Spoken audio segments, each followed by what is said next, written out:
Hello students, greetings to everyone. So, our paper, Critical Theory since 1965, the unit 1 is Phenomenological Criticism, right? Let's start because in the previous video we have seen the overview of philosophy, the broad areas of philosophy, so which you may get kind of base to understand what is phenomenology, right? What is phenomenology? You might have seen this in the last class, right? So there are plenty of things, plenty of words associated with phenomenology. All these words relate one thing, that is experience. So what is phenomenology?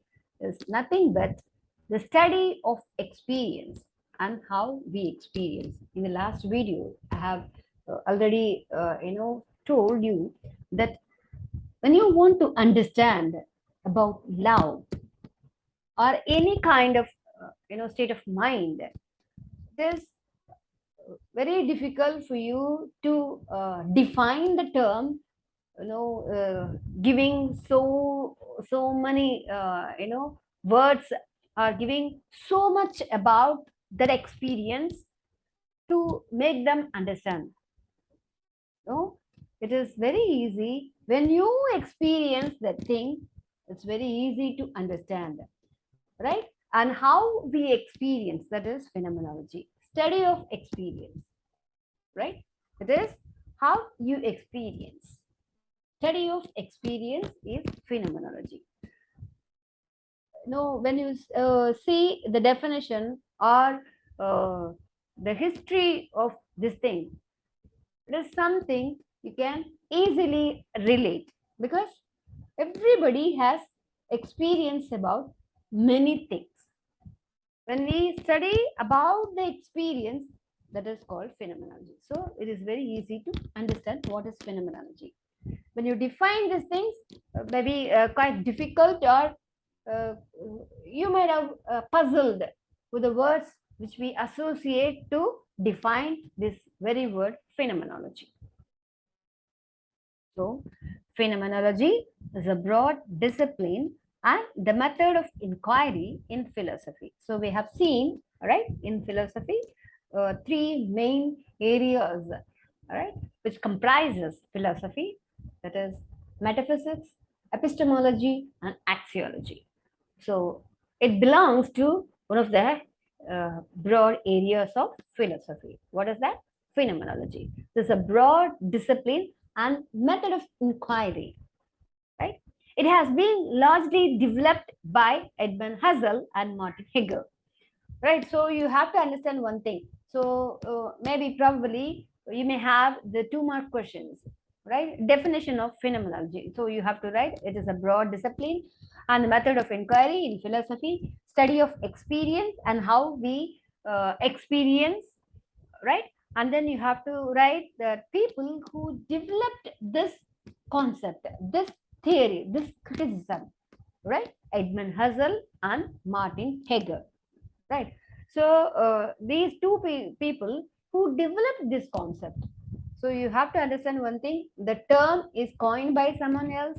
The people who were associated and who were substantially used this term, different people, and the people who developed this concept in later period, right? These are the two important people, that is Edmund Husserl and Martin Heidegger.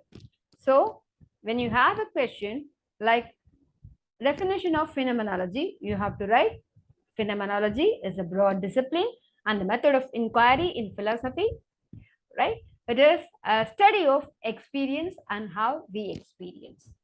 That's more than enough for your 2-mark question. It has to be straight to the question. Your answer should be straight, right? Always you have to understand one thing: when you are writing your criticism paper, the definition should be, to the point. You no need to, beating around the bush.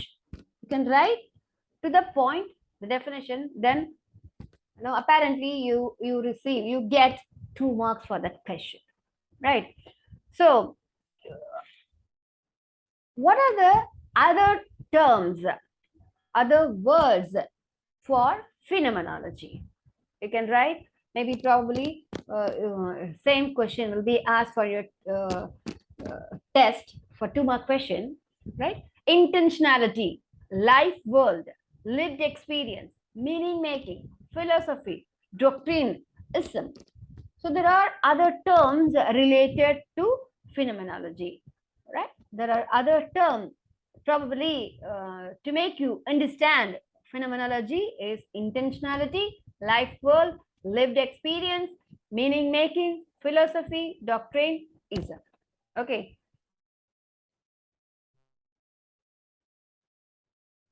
So, a phenomenology, first thing you have to understand what is phenomenology. It is a study of experience and how we experience.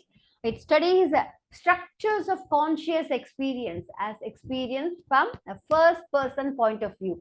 That is, when someone asks you about your experience, right? That is first person experience. When you experience something, right, you can narrate that to the people. It is not something you listened from other person experience and you narrate something. No, right? First person experience, that is raw, and that has more authenticity, right? So intentionality, so when you explain that, when you explain your own experience, that is intentionality is more, right?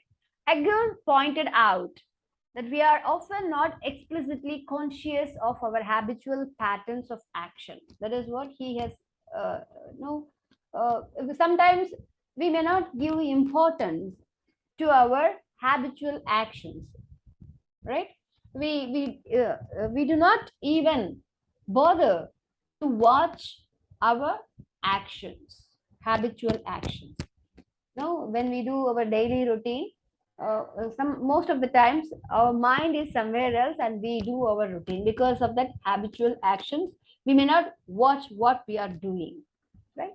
So it is a broad discipline. What is the broad discipline? This is phenomenology. Is a broad discipline. This method of inquiry in philosophy. So developed by two people. It is Edmund Husserl and Martin Heidegger. So you have to answer. If the question been asked, you have to answer this. So it is based on the premise that reality consists of objects and events as they are perceived in the human consciousness. So it is a branch of metaphysics. So perceptual experience, that is what we have seen in the first video in metaphysics, perceptual experience. So perceptual experience, what we see, we observe, we understand in our mind. That is phenomenology, perceptual experience, right? In our human consciousness. That is what phenomenology. That is what we are going to study in this unit, right? Sensory perception.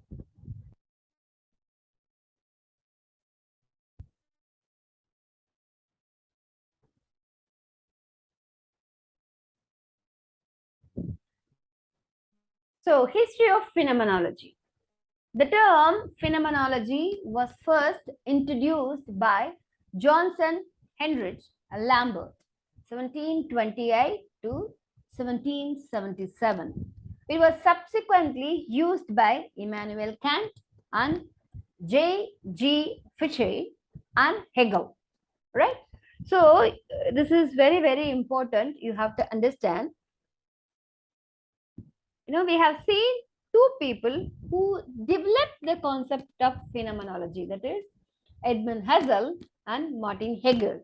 And here we can see that who introduced the term phenomenology? Johnson Heinrich Lambert. So who introduced the term? Johnson Heinrich Lambert. Okay, and subsequently who used these terms in their writings? That is Immanuel Kant, J.G. Fichte and Hegel, right? And then who developed the concept of phenomenology? Edmund Husserl and Martin Heidegger, right? So you have to understand things. Who coined the term is someone, Johnson Heinrich Lambert, and subsequently who used the term later, that is Immanuel Kant, J.J. Fichet, and Hegel, and who developed the concept, that is Edmund Husserl and Martin Heidegger.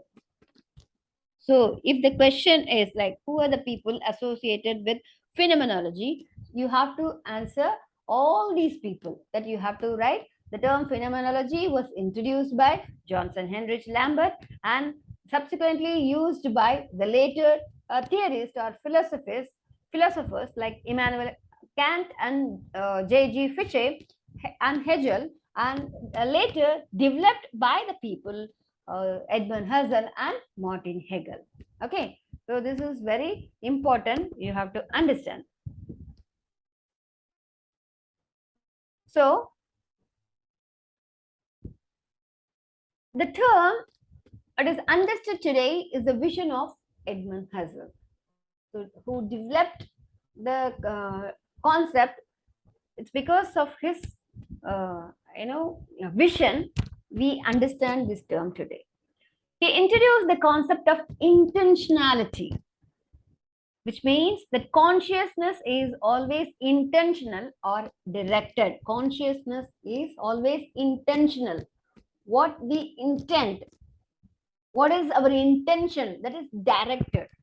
Husserl formulated a realist phenomenology and later transcendental phenomenology. So we have seen already what is realism, what is transcendental realism, right?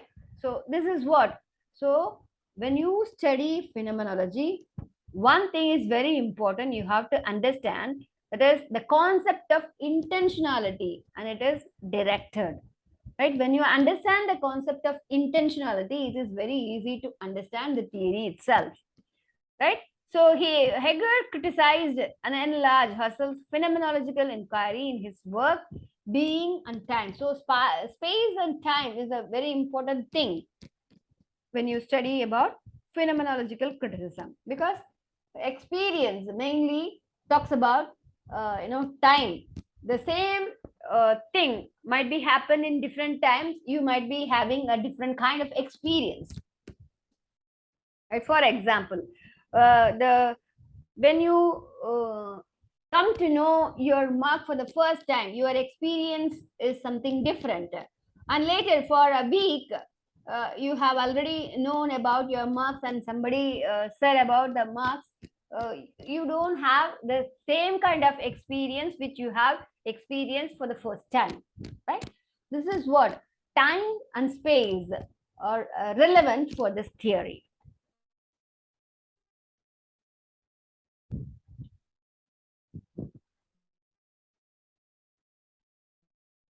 All right. Phenomenology philosophy. What is phenomenology philosophy? The history of phenomenology philosophy. Modern philosophical tendency stresses the perceiver's central role in determining the meaning. It is known as phenomenology. Who is the perceiver? When you are observing something, when you are watching something, you are the perceiver. You are observing something. Why do you observe something? To understand what is it, to experience what is it, right? So when you are listening to a concert, when you are listening to a beautiful song, you are observing, you are experiencing the musicality, right? So that modern philosophical tendency stresses the perceiver's central role in determining the meaning. So how do you get the meaning? If how do you say this song is good and it is very popular? How do you say it is? Because this song is listened by many people and they have commented, they have experienced something different when they hear the song. Then you say that this is very popular, right? So the perceiver's central role is very, very important to determine the meaning. That is what phenomenology, right? The perceiver's role is very important. Who the person observing, who the person experiencing. That is very, very important role. Because of that, we come to know the meaning of certain thing, right? So Ibn Hazm believed that the proper object of philosophical investigation is the contents of our consciousness, not the object of the world. So it is not the object. For example, um, uh, music song. It is not the song important. It is how we experience that song that is important. Maybe the song probably good or bad. If people perceive that song in a different way and they feel something, they feel elated when listening to that song, that is important. That gives meaning to that song. That is very, very important. So the object, the real object of the world is not important. Only how we experience, that is important. That gives meaning to that object, right? So consciousness is always something. Even we can say the same thing for a sweet. So when you make a sweet, now for the first time you are preparing some kind of sweet. It is not the sweet which is very important. The people in your home, the people who are associated with you, when they eat the sweet and how they experience the comments which they are giving, that gives meaning to that sweet, right? When they eat the sweet, they say, wow, delicious. Oh, you are doing this for the first time? No, this is very, very good. It's like something, experience cook made this. So the sweet is not important. The experience, right? The people, when they eat the sweet, how they experience that sweet, that gives meaning to that sweet. Probably that the sweet is not up to the mark as per experienced cook. He or she say that it has to have a little more essence. It has to have little more sugar. It has to be cooked some more time, or it is overcooked, whatever it is, as per the experienced people comments, right? But when people eat, how they experience the sweet, that is important. That gives meaning to the object. So the object is irrelevant here. Only the consciousness of people, that is very important. So consciousness is always something. This something that appears to our consciousness is real to us. So when you eat the sweet, your consciousness says something to you. That is, this is very good, this is delicious, this is not good, this is bad. So that is very, very important. That things that are appearing in your mind, that is very important. So when you see the word phenomena, it is a Greek word. The meaning of the word, things that are appearing. So phenomenology claims to show us the underlying nature both of human consciousness and of phenomena, right? So sometimes when you see the sweet, the appearance itself gives positive thoughts, perceived thoughts, and then when you eat you feel the same, or sometimes contradictory, right? That is very, very important. The experience towards the object in our conscience, right? That is important. That is phenomenology. So it was an attempt to revive the idea that the individual human mind is the center and origin of all meanings, whether you say good or bad, right? Whether you feel that sweet is good or the sweet is bad, whatever it is in our mind. It is in our consciousness that gives meaning, that is more important than anything else. So, Paul it says, it is open to me, welcomes me, lets me look deep inside itself and allows me to think what it thinks and feel what it feels. It's a quote, so you can use in your 6 mark or 10 mark essay about phenomenology. The quote by Paul. So it is very very important that what is phenomenology. It claims the nature of both human consciousness and phenomena. So attempt to revive the idea that the individual human mind is the center and origin of all meanings. How do we get meaning of certain thing? From our mind. The act of interpretation is possible because the text allows the reader access to the author's consciousness. So, see, when you read a text, right, what you are doing, you try to understand what is it in the text. You are giving your own interpretation and trying to get, the author's thought, why he has written this story like this. When he when he started writing this story, what might have been in his mind or in her mind. You are trying to interpret the text and you're trying to understand the author's intention also. Multiple interpretation is possible. So your consciousness is working. The text allows the reader access to the author's consciousness, right?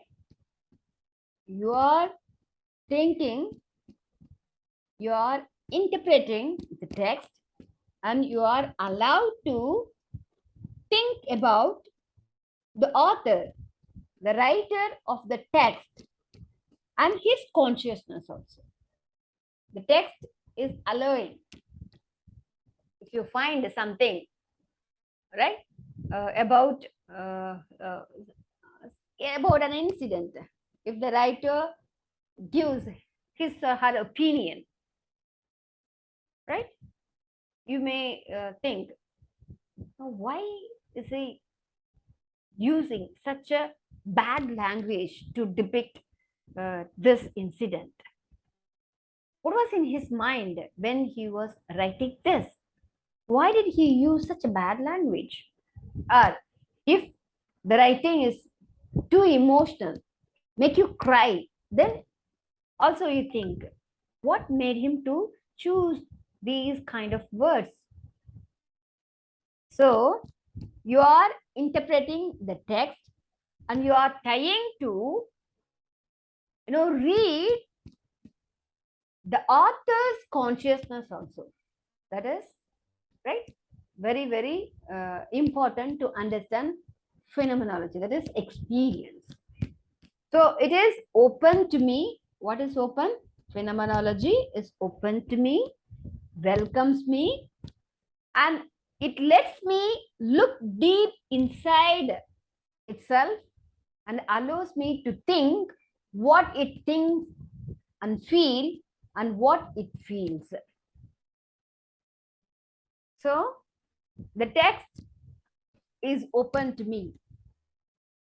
So I am allowed to access the text. And it welcomes me. It doesn't stop me that you have to read only this. You have to understand like this. No, it doesn't give any restrictions. And it lets me look deep inside. The text allows me to go deep inside.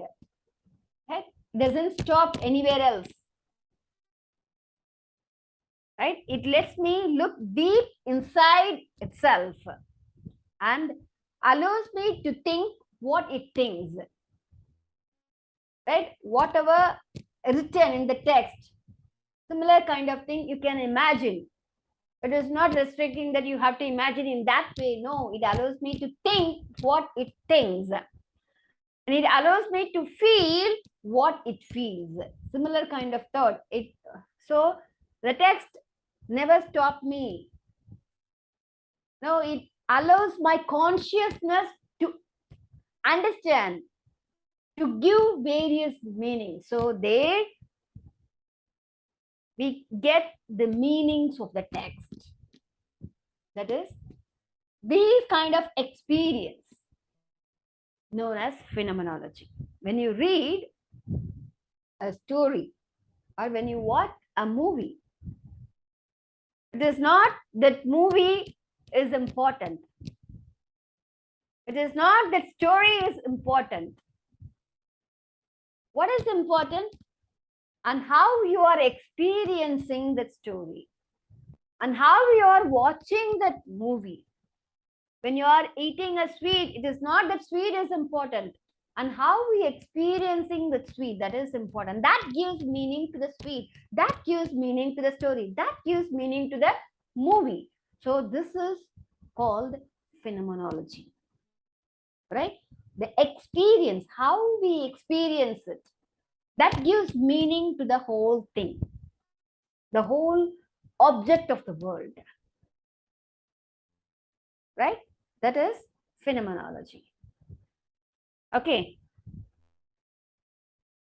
what are the different terms of phenomenology? I'll stop here with this in this video, right?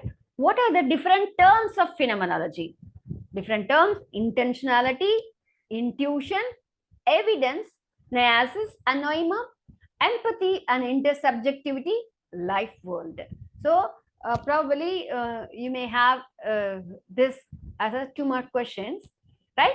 Different terms of phenomenology. You have to write all 6: intentionality, intuition, evidence, niasis and naima, empathy and intersubjectivity, and life world. Right? These are the 6 terms, different terms of phenomenology. Okay, so let me stop here. We can see the next in the next video.